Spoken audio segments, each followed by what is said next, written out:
இன்று பிரதமர் நரேந்திர மோடி ரஷ்ய அதிபர் புதினை சந்தித்து பேச்சுவார்த்தை நடத்தியுள்ளார்.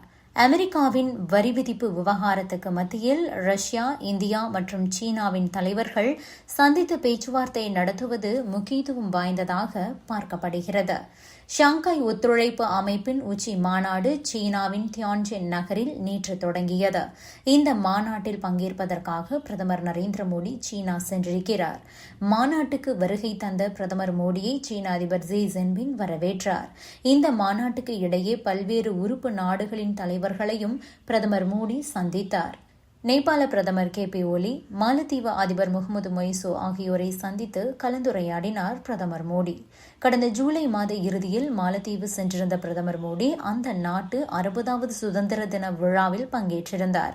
அதன் தொடர்ச்சியாக தற்போது மீண்டும் முகமது மொய்சுவை அவர் சந்தித்து பேசியுள்ளார். மேலும் எகிப்து பிரதமர் முஸ்தபா மட்பொலியை மாநாட்டு அரங்கில் சந்தித்த பிரதமர் மோடி அவருடன் கைகுலுக்கி மகிழ்ச்சியை பகிர்ந்து கொண்டார். மேலும் வியட்நாம் பிரதமர் பாமின் சென்னை சந்தித்த பிரதமர் மோடி அவருடன் உரையாடலை நிகழ்த்தினார். அப்போது ராணுவம், வர்த்தகம், பசுமை எரிசக்தி உள்ளிட்ட துறைகளில் வியட்நாம் உடனான உறவுகளை மேலும் வலுப்படுத்த பிரதமர் மோடி விருப்பம் தெரிவித்தார். மியான்மரின் மூத்த ராணுவ அதிகாரி மின் ஆங் லையிங்கை சந்தித்து பேசிய பிரதமர் மோடி இருதரப்பு உறவுகளை நீட்டிப்பதற்கான வாய்ப்புள்ள துறைகள் குறித்து அவருடன் ஆலோசனை செய்திருக்கிறார்.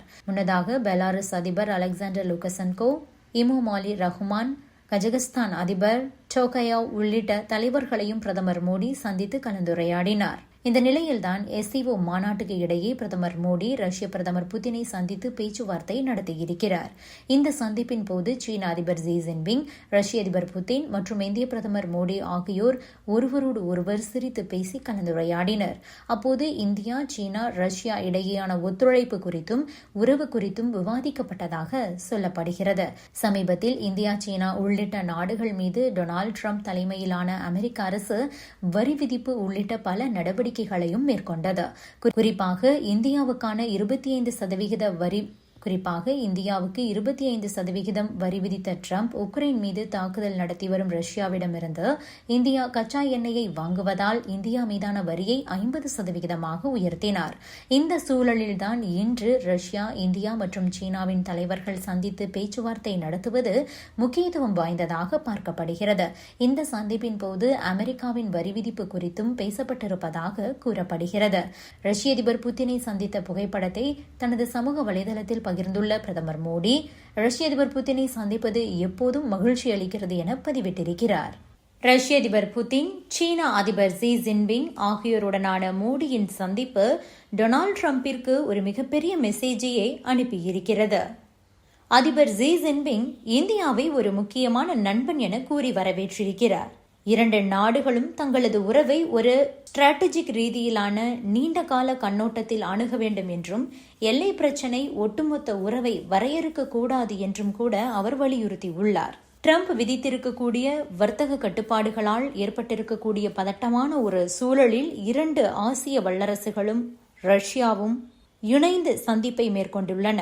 பொருளாதார மற்றும் உலக அரசியல் ரீதியாக இந்த நாடுகள் இணைந்து செயல்பட போகிறது. சமீபத்தில் இந்திய ஏற்றுமதிகளுக்கு அமெரிக்கா விதித்த 50% வரி விதிப்பை சீனா கடுமையாக கண்டித்தது. இந்தியாவுக்கு ஆதரவாக சீனா நிற்கிறது என்பதையும் அமெரிக்காவை தாதா என்றும் கண்டித்திருந்தது சீனா. இந்திய பொருட்களுக்கு எதிராக அமெரிக்காவின் வரி விகிதம் 50% உயர்த்தப்பட்ட பிறகு 3 தலைவர்களும் சந்தித்துக் கொள்ளக்கூடிய சந்திப்பு என்பது இதுதான்.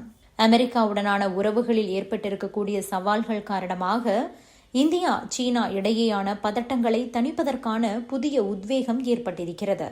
இந்த நிலையில்தான் சீனா, இந்தியா, ரஷ்யா ஆகிய நாடுகளின் தலைவர்கள் சந்தித்துக் கொண்டிருக்கிறார்கள். அமெரிக்காவின் ராஜதந்திரம் பல தசாப்தங்களாக இந்தியாவை சீனாவுக்கு ஒரு எதிர்சக்தியாகவே பார்த்தது. ஆனால் டிரம்பின் வர்த்தக போர் இந்த நிலைமையை மாற்றி அமைத்துள்ளதாக ஆய்வாளர்கள் தெரிவிக்கின்றனர். Subscribe to One India and never miss an update.